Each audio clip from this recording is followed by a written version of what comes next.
Enjoy the Southern Urban Experience on Mzansi Urban Radio. We are in Northwest today, where we are joining the South African Democratic Teachers Union in this province as they celebrate excellence, as they celebrate the efforts of the teachers in this province in a difficult year that was 2022. They've managed to reach high levels, a great improvement in the matric results. We believe they are at over 80%, amongst the best in the country this year. And we continue to talk to people who are celebrating those people. One of them is the National Treasurer of the South African Democratic Teachers Union, Mayor Lindiwe Motshwane. Good afternoon, Mayor, and welcome to the Northwest Province. Welcome to Rustenburg. It's such a great pleasure to have you also talking to us. Good afternoon to yourself and your listeners. Thank you so much. Thanks for having me. You just gave a message of support to the teachers who did so well in 2022 and encouraged them, I suppose, for the work that they would be doing in 2023. What was your message of support to the teachers? Well, our main message as a union, first it was congratulating them for having achieved so much under very difficult circumstances that we all are aware that teachers are facing on a daily basis. But we were saying to them as a message of support, they have indeed been resilient over the year, throughout the year, and then we wanted to congratulate them for that. And then we are saying what we have seen today, we wish to see more in terms of percentages next year and moving forward. Indeed, and I mean, I'm sure that the message was well received by the teachers. How do you find today, Madam Treasurer, the situation of education in South Africa? So if you look at what we've been through over the past 3 years, 2020 was the year of COVID, 2021, 2022, and 2023 brings us load shedding. When you do a snapshot, an evaluation of education in South Africa today, what is your summation of it?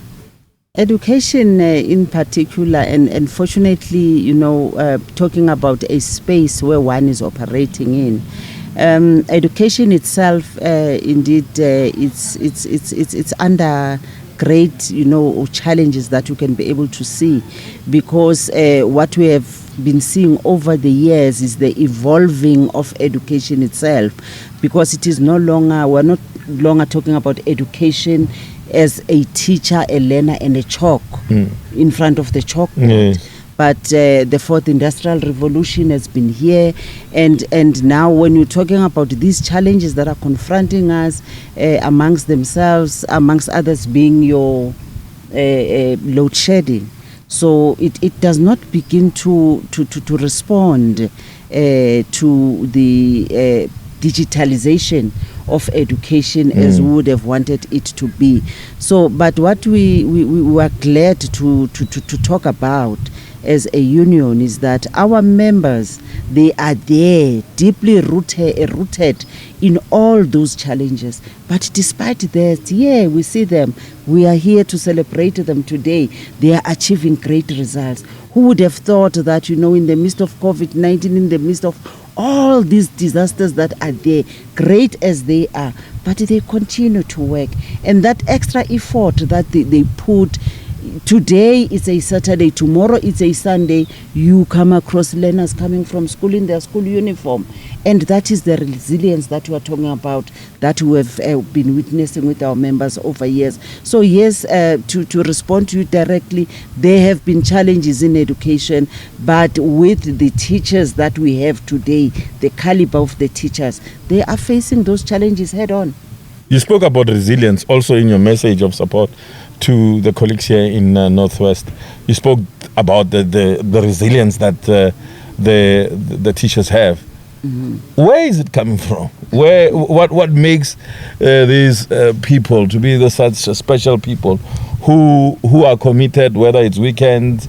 And I mean, I learned today, sadly, that they're doing most of that voluntarily. Mm-hmm. Extra classes and all of those things.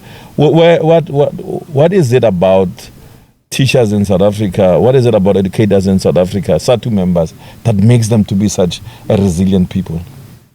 That is also, supported by the messages that we forever give our members. Just to put you in the picture is that I also spoke about it during my message of support, that every Friday has been declared as a SADTU day in each and every school in the country. And what does SADTU day mean? It means that we are renewing ourselves as teachers in terms of our commitment, in terms of to the work that we do. And we are ensuring that we are doing a check. We're checking ourselves. Are we still committed to the profession that we chose? Are we still on time, coming to school on time? Are we on task as we are in school? Because you can come to school, but don't come to school on time. Maybe you are late as a teacher. You can come to school on time and not be late, but find yourself sitting in the staff room and not going to the class to attend the learners. So those are the renewals that we are saying as teachers and members of SADTU. We are saying they've got a revolutionary task. And this revolutionary task is to ensure that they are forever in class, they are there on time, and when they are there, you can be in class but not teach. So we're saying you are on time, you are in class, you are teaching in front of the learners. So hence that is why we declared that as a SADTU a Friday, wherein every member of SADTU will have their SADTU regalia on a Friday in schools, and that regalia reminds you to say, who am I? I am a teacher. What am I here for? Let me ensure that we do that. So once you have those constant reminders, it builds you up as a teacher and then makes you and renews your commitment. So the resilience that we've been talking about is the same. That even makes them to say, when we see in the past there have been not so good results in terms of the performance of our learners, where is the problem? So let us try and put in extra effort and see if there cannot be a difference. Extra effort is put, like your weekends, and voluntarily, of course, you've correctly said it, they are not paid for that, but they are saying this is our profession, these are our children, we need to teach them. And here we are today celebrating them. Indeed, they are achieving, it is working for us as teachers and as a union. Absolutely. We're talking now, it's the 18th of March today, 2023. Your union, together with other public sector unions, are engaged in labor, or salary negotiations with the employer. You've spoken about it, during your message of support. There is, as you said earlier on, a 7% on the table, and then you outlined that is a 2-year agreement. Can we talk about that? What is the current status of it? What and how does it translate to the workers? The current 7%, according to us, is on the table, and we have not accepted it. We have outrightly declared to the employer that we reject it, and on the basis that we want them to go back and improve the 7%. In view of the history that we have had in terms of the increments, you may as well be aware that we signed collective agreement number 1 of 2018, which of course was a 3-year multi-term agreement. They only implemented the 2 years. So the last 3 and the third and outer year was never honored. Instead of the department, sticking to the collective agreement, they chose the other route of going to courts and we were quite aware that we lost. And then we are saying that this 7% will not make any difference to the lives of these hard-working teachers and education workers that we are here and celebrating here today, even around the country itself, because these celebrations are provincial. So we are rejecting the 7%. We are saying the employer must come back and improve that offer that they are giving. So also in terms of the term itself, we're saying no to multi-term that speaks to 3 years, but we can rather settle for 2 years, based on the fact that there is indeed a trust deficit. We once signed in 2018 a 3-year multi-term agreement which was never honored to the letter, and then hence we are saying we can at least settle for 2 years, and 2 years, yes indeed, if they come back, and then it's 2 years, because initially we wanted a single term.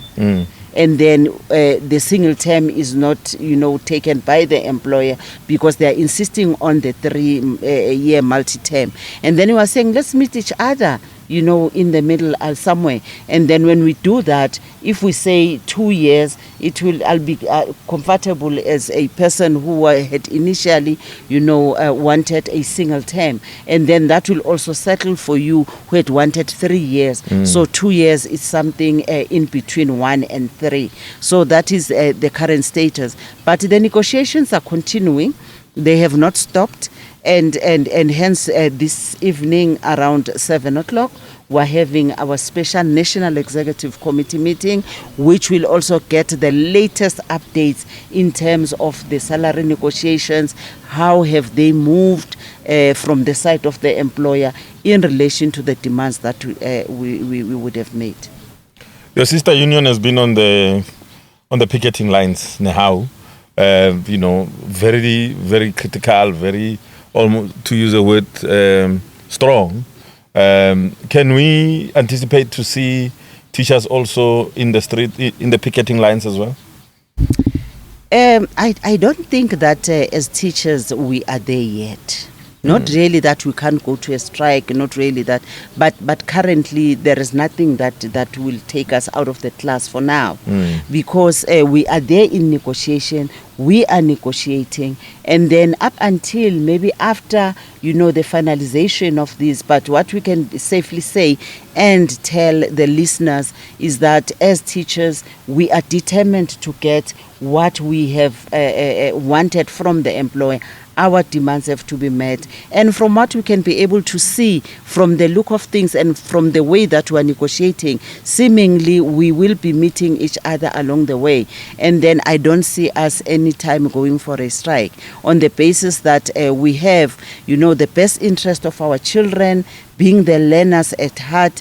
Had it been, had we had that, we would at least by October, November last year, opted for a strike. But we said, no, there was no reason for us to do that when we were given this 3%, which was a unilateral a decision that was taken by the employer.